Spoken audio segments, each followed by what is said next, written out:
పరిశుద్ధమైన దేవుని గ్రంథములో నుండి కీర్తన గ్రంథము 62వ కీర్తన 5వ వచనం. నా ప్రాణమా దేవుని నమ్ముకుని మౌనముగా నువ్వు, ఆయన వల్లనే నాకు నిరీక్షణ కనిపించింది. ప్రార్థన. పరిశుద్ధమైన యేసయ్య వందనాలు స్తోత్రాలు చెల్లిస్తున్నాం. పరిశుద్ధ ఆత్మ సన్నిధి కూడా వేడుకొచ్చి నడిపించమని యేసయ్య నామంలో ప్రార్థించడానికి వేడుకొచ్చున్నాను. ఆమేన్. భక్తుడైనటువంటి దావీదు తన కీర్తనలో తెలియజేస్తూ మాట్లాడారు. అదేమనగా, నా ప్రాణమా దేవుని నమ్ముకుని మౌనంగా ఉండుము. ప్రాణముతో తన మనసుతో దావీదు మాట్లాడుతూ అన్నాడు. నిజమే, దేవుని నమ్ముకొనడం ద్వారా కార్యములు విజయవంతం చూడగలము.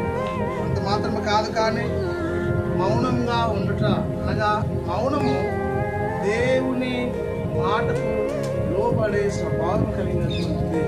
కొన్నిసార్లు మనం మౌనంగా ఉంటే ఇతరులు పొరుగు వారు చూసి మౌనంగా ఉండాలి, ఇక్కడ ఏమి చేయడం లేదు అని అనుకుంటాం. కానీ ఆ మౌన ప్రార్థనకి లేదా మౌనానికి దేవునితో అంగీకరించడాన్ని మాత్రం కాదు, తాను తెలియజేసినట్లుగా మరి నా ప్రాణమా యెహోవాను సన్నతించును, నా అంతరంగములో సమస్తమైన పరిశుద్ధ నామమును సన్నతించును.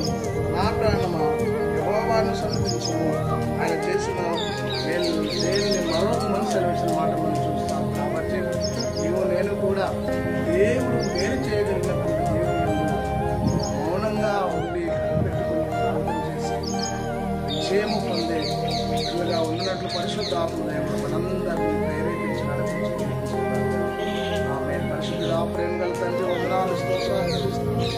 వాక్యాన్ని దానిస్తుండగా మీ మాతో చెల్లించారు. యేసు నామములో ప్రార్థించడానికి వేడుకొచ్చున్నాము.